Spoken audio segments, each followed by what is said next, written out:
नमस्कार मंडळी, मी रत्नाकर गायकवाड। आज मी तुम्हाला एका अशा ठिकाणी घेऊन आलोय। ही ठिकाण म्हणजे आपण कोल्हापूरपासून आल्यानंतर राजदिंडी मार्ग आहे हा पन्हाळगडाच्या खालचा, आणि इथं जवळच एक अद्भुत रहस्यमय एक जागा आहे, ती मी तुम्हाला दाखवणार आहे। या ठिकाणचं वैशिष्ट्य काय किंवा महत्त्व काय आहे ते मी तुम्हाला या व्हिडिओमध्ये दाखवणार आहे। आणि महत्त्वाचं म्हणजे हा रोड जो आहे तो साधारणपणे कोल्हापूरपासून बुधवारपेठ आणि बुधवारपेठेपासून आपलं मसाई पठारकडे जो हा रस्ता गेला आहे तिथंच रस्त्याच्या खालच्या बाजूलाच हे ठिकाण आहे। अतिशय रहस्यमय ठिकाण हे मानलं जाते। बऱ्याच वेळा इथून लोक ये जा करत असतात, ती विचारत असतात बाबा इथं काय आहे, नेमकं इथं कशाचं काय आहे हे असं विचारतात। त्यामुळं त्यांच्या माहितीसाठी मी हा व्हिडिओ करत आहे। तर मंडळी चला मी तुम्हाला आता दाखवतो नेमकं इथं काय आहे ते।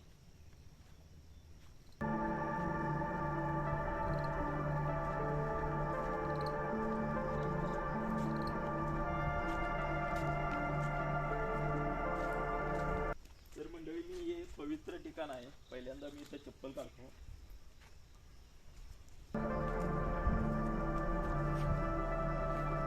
मंडळी हे वडाचं मोठं असं झाड आहे या ठिकाणी, आणि विस्तारलेलं असं भरपूर ठिकाणी अशा फांद्याच्या सभोवताली फिरलेल्या आहेत। आणि या वडाच्या झाडाखाली हे छोटंसं ठिकाण आहे, ऐतिहासिक ठिकाण म्हणलं तरी चालेल। आणि मी आता तुम्हाला दाखवतो इथं नेमकं काय काय आहे। तर मंडळी पहिल्यांदा आपल्याला इथं छोटीशी घंटी दिसते, इथं 2 घंट्या अडकवलेल्या दिसतात। आणि हे वडाचा असा मोठा घेरा असलेलं झाड आहे। आता या ठिकाणी पाऊस लागलाय त्यामुळे इथं थोडं पाणी साठलंय। तर मंडळी मी आता तुम्हाला दाखवतो, हे बघा, ही इथं छोटीशी खांबासारखी अशी छोटीशी अशी दगडी मूर्ती आहे। त्यानंतर इथं पण देव आहे, इथं बाळमामांचा देव पुजलेला आहे, फोटो लावलेला आहे। त्यानंतर इथं शिळा आहे छोटी, जरा पुढे येऊन दाखवत आहे। आणि इकडे खाली छोटे छोटे असे देव आहेत, त्यांचा पण या ठिकाणी हळद कुंकू वगैरे लावून असं पूजन केलेलं आहे। इथं बरेच मंडळी येतात आणि पूजन करतात।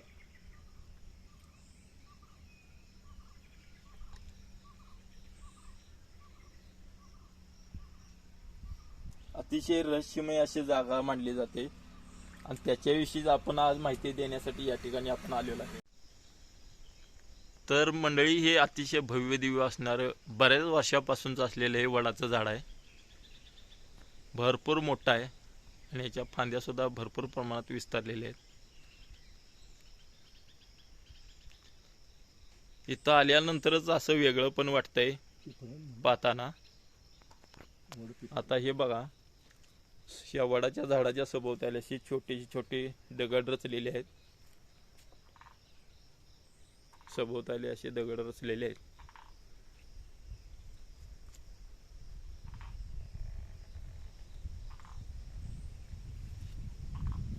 आणि समोर बघा एक छोटं देवघर दिसतंय आपल्याला।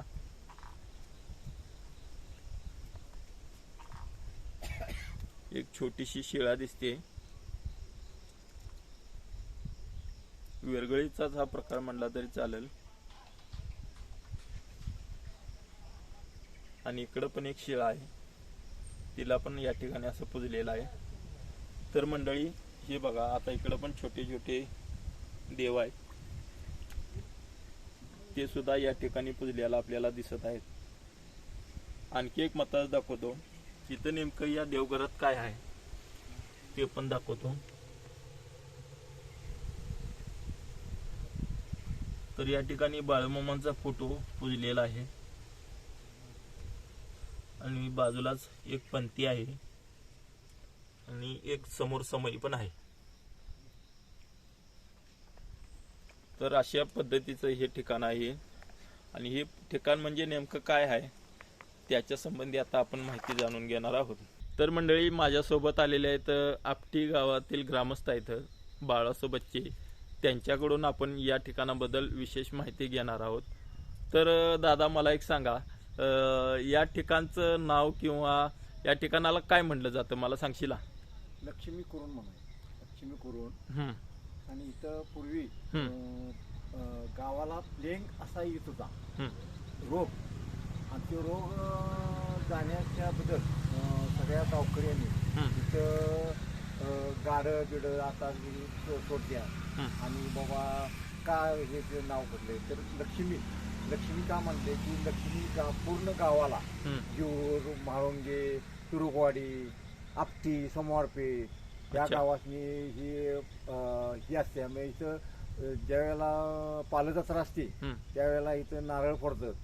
आणि मग ते तिथनं पुढं मग ते देवाचं हे रानातली कामं हे करत त्याच्यासाठी इथं हा दिव्य आहे महालक्ष्मी म्हणून. बर. आणि ह्याला लक्ष्मी कुरण म्हणते त्याला. हे ठिकाण म्हणजे लक्ष्मीचं कुरण म्हणून ओळखलं कुरण जातं. हा हे लक्ष्मी कुरण. अच्छा अच्छा. पूर्ण बर. लक्ष्मीचं कुरण साधारण हे कधीपासूनच आहे किंवा तुम्हाला याच्याबद्दल काय अधिक माहिती आहे? बरीच वर्षापासून आहे, आत्ताच नाही. जवळजवळ मला वाटते 100 वर्षापूर्वी जी आहे ती, आत्ताच नाही, ती जुनं आहे. शिवाजी महाराज काळात शाहू महाराज इथं येऊन शाहू महाराज इथं शिकारीला यायची. आता हे शाहू महाराजांचं सगळं हे आहे. आता तुम्ही म्हणताय की इथं शाहू महाराज शिकारेल, खरंच का शाहू महाराज इथं शिकारीला येत होते? हो हो. म्हणून इथं शाहू महाराजांचं हे पूर्ण मळाच आहे त्यांचा. आणि शाहू महाराजांच्या इकडे एक चहाची मळी आहे. बर. म्हाळुंग्याच्या तिथं खाली. अच्छा, म्हणजे मसाई पठारकडे. हा, ते आता फॉरेस्ट खात्यानं ते हे केलेलं आहे, प्लांटेशन केलेलं आहे तिथं. प्लांटेशन केलेलं आहे. मग तिथं आहे, तिथं घरं बिरं सगळी तिथं बांधकाम आहे. म्हणून तिथं चहाची मळी आहे. चहाची मळी म्हणजे काय, तिथं वेलदोडे, चहा वगैरे त्यावेळेला शाहू महाराजांनी केलेलं होतं. शाहू महाराजांच्या काळात चहाचं तिथं बाग होते. बाग होती मोठी. अच्छा अच्छा. आता मला एक सांगा, रस्त्यावरनं पाहिल्यानंतर तिथं हे मोठं झाड वगैरे दिसतंय आणि इथं कसं एक वेगळंच काहीतरी वाटतं इथं आल्यानंतर.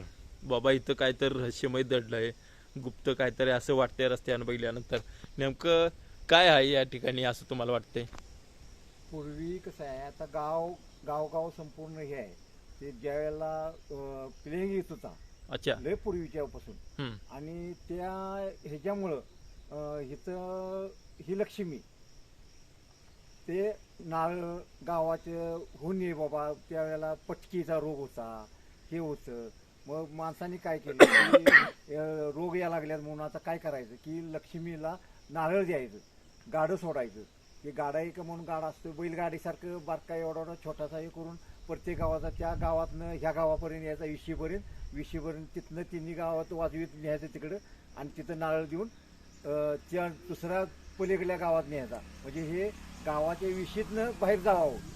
म्हणजे मला एक सांगा, म्हणजे पूर्वी प्लेग किंवा पटकी असे रोग यायचं, मी असं ऐकलं की बाबा पूर्वी असं मोठं रोग यायचं आणि ते रोगराई जावावी गावातून लोकांना सुरक्षित ठेवण्यासाठी गावातली लोक वेशीच्या जवळ आपल्या गावातनं तो गाडा वगैरे आणायचा आणि वेशीजवळ दुसऱ्याच्या गावातीजवळ सोडायचा, असं हे चक्र चालायचं. आता हे आतापर्यंत हे झालंय. आता बरोबर 100 वर्षापूर्वीच हे यायचं आहे असं. म्हणजे पूर्वी अशी प्रथा चालू झाली होती, चालू झाली बाबा ही इडा पिडा काय असेल टळू दे, आपल्या गावातल्या लोकांना पुढल्या गावाला पण असंच घेऊन दे, गाव चांगलं राहू दे असं म्हणून मी हे केलेलं आहे. प्रथाची त्यावेळची. तिथं महालक्ष्मीला ही लक्ष्मी म्हणायची. तर तिथं ओटी भरण्याचा कार्यक्रम असतोय. मग ओटी इथं भरली की सगळे इथं नारळ हे करून फोडून की नारळ इथनं उचलून घेऊन जायचं आणि तिकडं हे करून गाडं सोडायचं नेऊन पुढल्या विशीत. त्या विशीतनं त्या विशीत सोडायचं. मग इथं कोण आलं बाबा गुरका इकडं कोण आलं ढोरं सोडायला आले की हे करते, बघितलं की बाबा हाय बाबा असं असं झालेलं आहे इथं, तर आपण आता इथनं गाववाल्यांनी इकडनं पुढलं नेऊया म्हणली.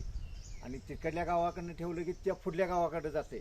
मग इथं तिची खना नारळानं ओटी भरायची आणि मग ती समाप्त करायची. अच्छा अच्छा. एकंदर अशी प्रथा आहे. तर अशी प्रथा होती पूर्वीपासून. तर मला एक सांगा, हे नेमकं ठिकाण कुठं येते काय? हे आपटी सोमवारपेठ हे शिव. आणि इथून पुढं म्हाळुंगे, जूर, तुरुगवाडी बर आणि इथून अशा वाड्याकडनं अशा मशाच्या पठाराच्या खालच्या साईडनं अच्छा. अशा वाड्या लागलेल्या आहेत. बादेवाडी, केकतवाडी, मराठवाडी, खोतवाडी अशा लागलेल्या आहेत. तिथूनच पुढे मग शिवाजी महाराज तिकडनं त्या साईडनंच गेलेले आहेत त्या विशाळगडला. आणि मला वाटतं काय वेळेस इथून ज्या वेळेला वेढा पडला होता तो वेढा सुद्धा इथं पडला असेल का? सिद्धी जोहरांचा 1660 साली अच्छा. सिद्धी जोहरांचा वेढा पडला. आणि इथं राजदिंडी मार्ग आहे. बागेतून ते वर पन्हाळ्याच्या पायथ्याच्या आता आपण उभा राहिलोय त्या याच्या वरल्या साईडला जवळजवळ एक 4-5 किलोमीटर आहे. ते सिद्धी जोहरांचा वेढा 1660 साली सिद्धी जोहरांचा वेढा पडला. आणि इथून शिवाजी महाराज ह्याला विशाळगडला गेली. तर मंडळी, तर ही लक्ष्मीचं कुरण म्हणून ओळखलं जातंय हे ठिकाण. या ठिकाणी देवी महालक्ष्मीचं हे मंदिर मानलं जातंय.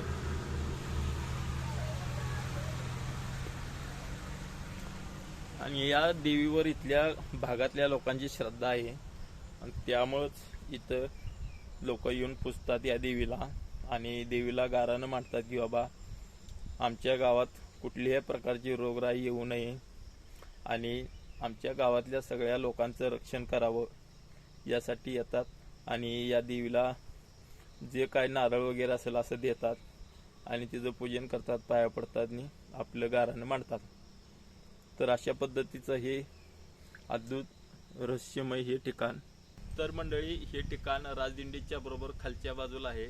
आणि वैशिष्ट्य म्हणजे इथं मोठं झाड आहे असं हे वडाचं.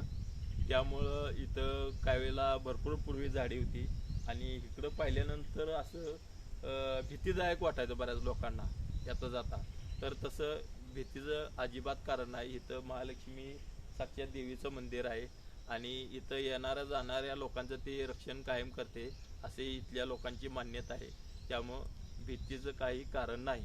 आणि महत्त्वाचं म्हणजे मंडळी, आता मी तुम्हाला जास्तीत जास्त माहिती ह्या ठिकाणाबद्दल देण्याचा प्रयत्न केलेला आहे. ही माहिती तुम्हाला कशी वाटली हे मला कमेंटमध्ये नक्की सांगा. आणि महत्त्वाचं म्हणजे माझ्या चॅनलला सबस्क्राईब केलं नसेल तर पहिल्यांदा सबस्क्राईब करा आणि व्हिडिओ आवडला तर सगळ्यांना शेअर करा. धन्यवाद. आता मी ठिकाण तुम्हाला सभोवताली फिरून दाखवतो.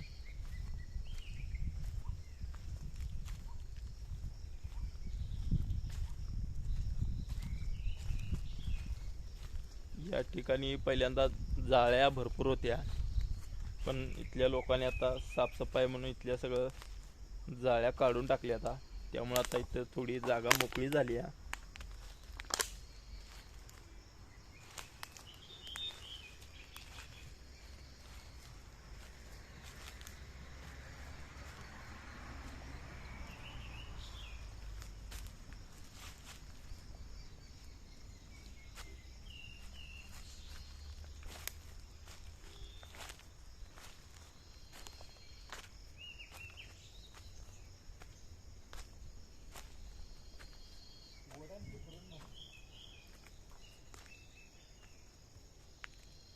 या ठिकाणी काही धागे पण दिसत आहेत.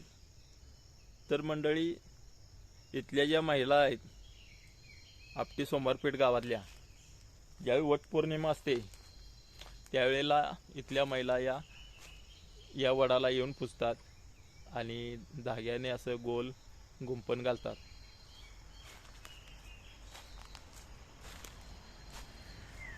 तर मंडळी, आम्ही या ठिकाणी आलो त्यावेळेला इथं काही लोकांनी चूल मांडल्याचं दिसतंय. आता मी तुम्हाला दाखवतो. या ठिकाणी चूल मांडलेली दिसते लोकांनी. हे बघा, इथं चूल मांडलेली दिसते, इथं चूल मांडलेली दिसते.